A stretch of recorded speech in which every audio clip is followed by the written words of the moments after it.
Hey everybody, it's Shadowstar and Crystal here for another review of Legends of Tomorrow.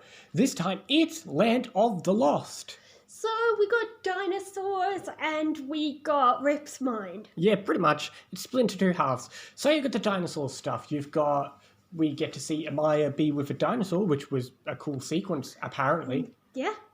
Then and then we finally get information about Amaya because although we've said it, I don't actually think it's been explicitly said that she's the grandmother of Mari, aka Vixen.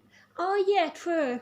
And yeah, we finally lampshade the fact that she does have to one day go back to her own time zone and, do all that stuff. Well, if she really wants to be with Nate, what she needs to do is just get it out of the way now. Go home, find a guy, make a baby, and then that baby can be Mari's mother.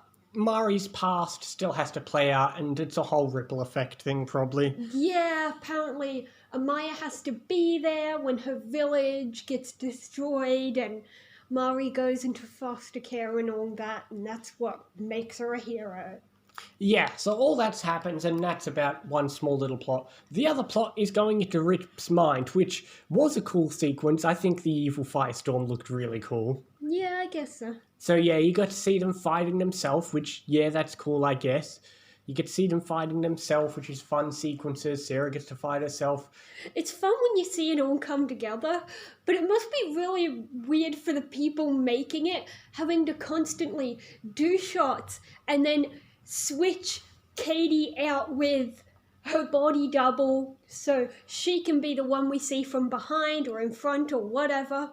Or it just involves, if it's a fight scene where they're constantly moving around, you might only have to film it once, and then the camera just has to keep cutting to only have shots where you see her face.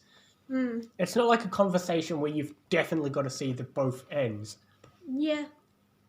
Yeah, but obviously being in Rip's mind means we get one thing. We get Human Gideon. Yay! Human Gideon with their first appearance, so that's wonderful. I always enjoy when that happens, so this is fun.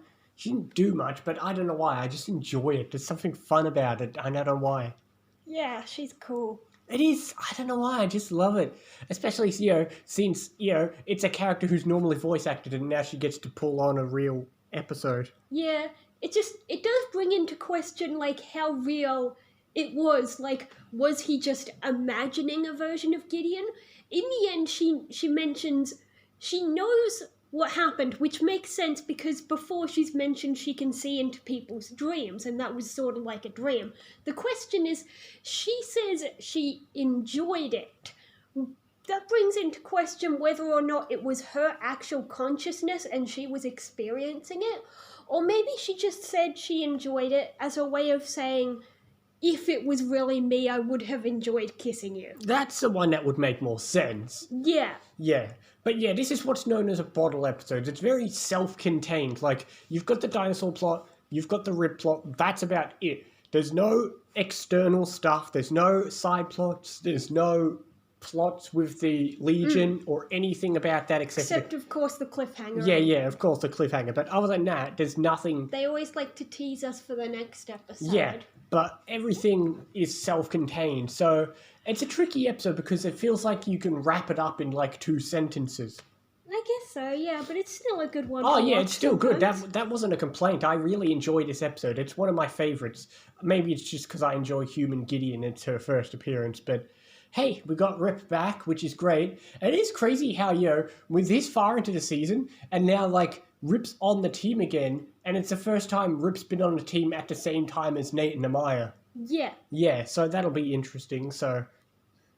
Well, if you don't count, like, the flashback in the first episode, it's really the first time he's on the team, he's himself. Yeah, I know. It does raise questions about the timeline.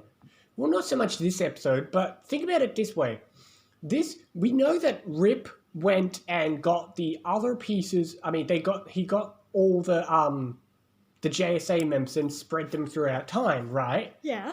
But he did that at a point where Amaya wasn't in the JSA, implying she's already left and gone with the gone with the Legends.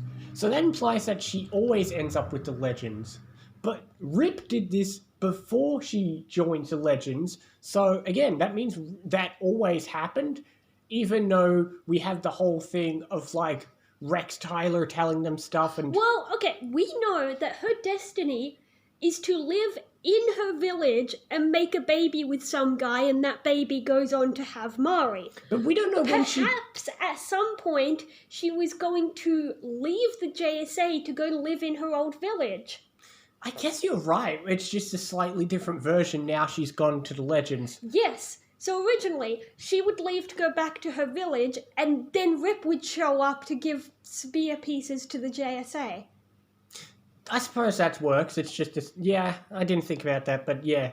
I guess that's what happened in the original timeline. Yeah. Yeah. And now she's just on a detour with the Legends. But yeah, I mean, it's a great episode. I enjoy... All the fight scenes were cool. You know, seeing... I mean, you got all more shipping with Nate and Amaya. You've got Human Gideon, which is great. It's all great, but it's all a very small self-contained episode. I'm giving it an 8.5. Yeah, I was going to say 8. Yeah. It's a very good one. I mean, almost every season, all season 2 episodes are great, just some are slightly better than others. Yeah. The next episode is called Moonshot. Well, we got the cliffhanger telling us what's going on, something about a space mission in 1970. Yep, and Earbard Thorn was that, or as Gideon would say, Earbard Thorn. I love the way she says it so fast. She just skips all the vowels. Yeah. But it's like she's Australian. I know. It's weird, but they do that. It's like when Rip says Nanda Parbat. Oh my god. Yeah, I remember that. That is just silly. Yeah. But anyway, I enjoyed this episode, and I suppose that's it. Yeah. We'll see you next time for more Legends and other things as well. See you next time, guys.